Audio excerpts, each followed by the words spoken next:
美国前总统特朗普在本周末的一场演讲中，被狙击手连开数枪后，右耳被贯穿，血流不止，但却躲过一劫。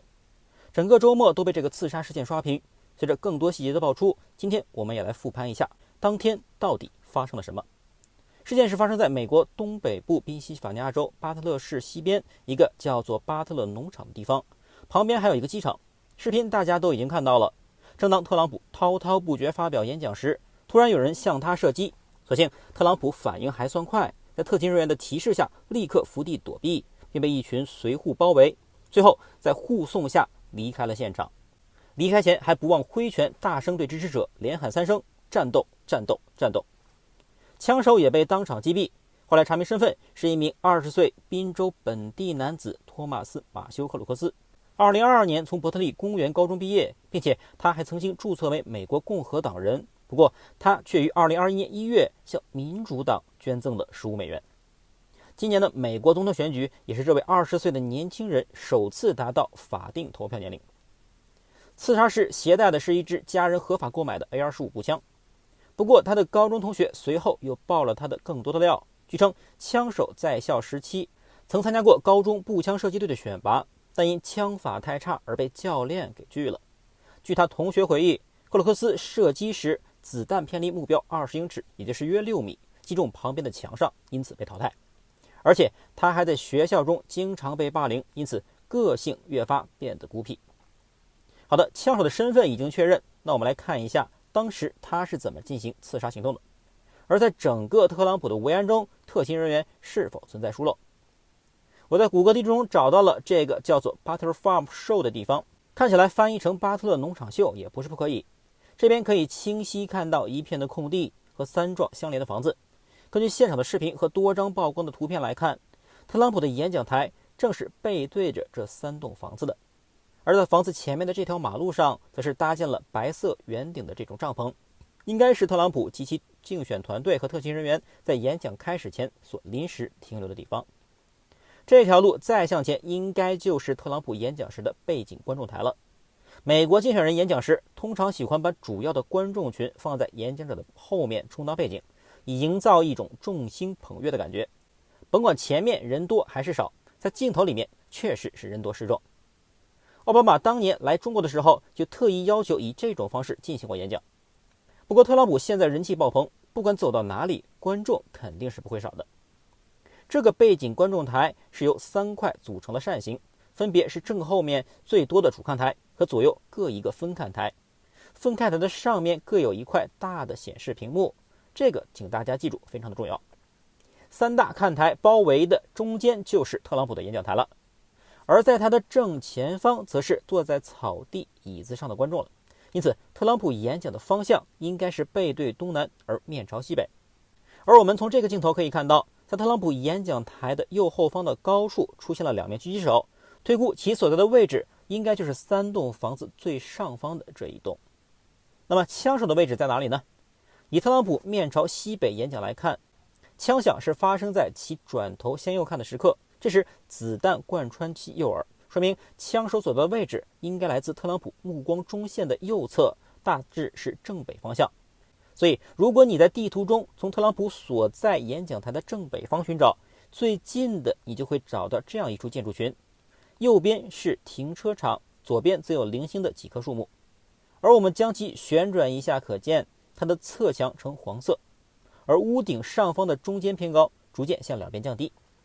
而这是在枪响之前现场观众拍到的枪手的画面。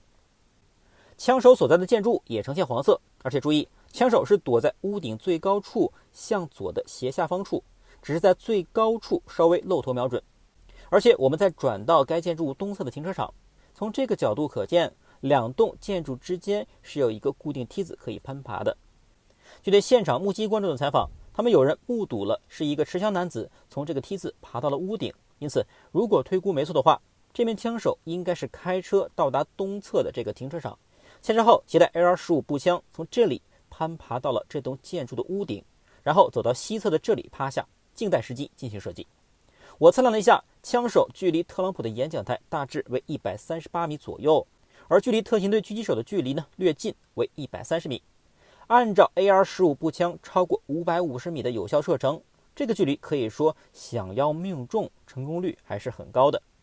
而且我还发现枪手所在的房屋的东南侧有几棵树，其中最西侧的这一棵实际上对特勤局的狙击手是会形成视线障碍的。换句话说，如果枪手藏在屋顶靠东侧一点，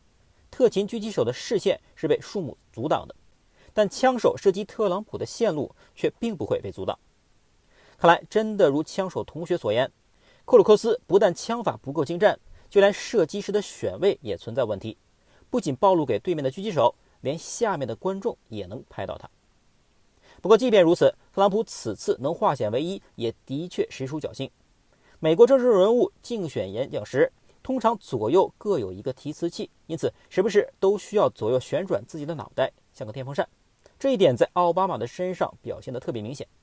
但仅仅是向右看着提词器，还不能保证特朗普此次不能被爆头。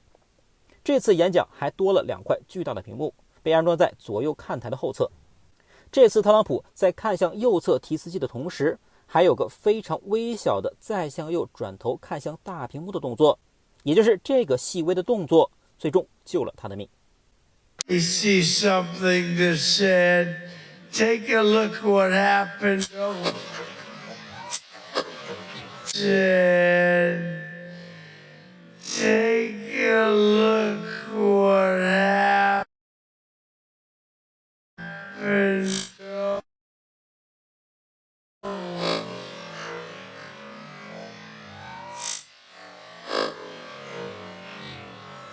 如慢动作视频可见，如果只是对着提词器念稿，那么枪手射出的那颗子弹将会贯穿特朗普的头部，必死无疑。而此时他的讲稿刚好念到了 Take a look at what happened over， 也就是来看看那里发生了什么的时候，需要配合大屏幕的 PPT 演示，因此特朗普才微微再向右转头，瞄了一眼右后侧的大屏幕。也正是这个微小的转头动作，让子弹只是打穿了他的右耳，并从他的脑边擦过。因此整个过程可以说是在结合了多重巧合之后，才让特朗普能够最终化险为夷。只能说他真的命大。当然还要感谢一下他此次演讲所携带的2块大屏幕。特朗普的气运登峰造极，但台下观众可就没那么幸运了。到目前为止，此次刺杀事件已经造成了1名观众当场死亡，另外2名观众重伤。大家很奇怪的是，在当地民众发现屋顶有人后，警察都做了什么？为什么还造成了后来的枪击发生呢？事实上，根据记者采访获悉，特勤局人员的维安范围只是在演讲台的周边，并包括那个100多米外的建筑，那边是由当地的警察负责的。在现场观众发现屋顶有枪时，当地警察也顺着梯子爬了上去，不过刚一露头就被克鲁克斯发现，并调转枪口对着警察，吓得这名当地警察从梯子又爬了下去。结果在爬下去没几米时，枪声就响了，也就是克鲁克斯在被发现后，立刻在几秒钟之内选择马上开启刺杀行动。警察在发现枪手后没有立刻采取行动，当地官方给出的解释是，当时这名警察一手爬楼梯，一手扶着屋顶，腾不出手来拔枪，因此选择先下来从长计议。这直接也给我看懵了，这可真是1个月3-5千美元，你玩什么命啊的真实版重现啊！美国地方警员的素质实在堪忧。除此之外，我还在黑石集团的官方宣传片中找到了这名枪手。这是一段访问宾夕法尼亚州一名教师时的画面，里面有一个场景是他在上课，其中一个学生转头过来的，刚好就是这次的枪手克鲁克斯。至于是否存在阴谋论，这是一起孤狼行动还是幕后有人，特勤人员和当地警察是否有内线，现场除了克鲁克斯外，是否还有其他枪手，到目前为止信息还很有限。等有了更多的消息，我们再来做分析吧。好，那本期视频就录到这里，我们下期视频再见。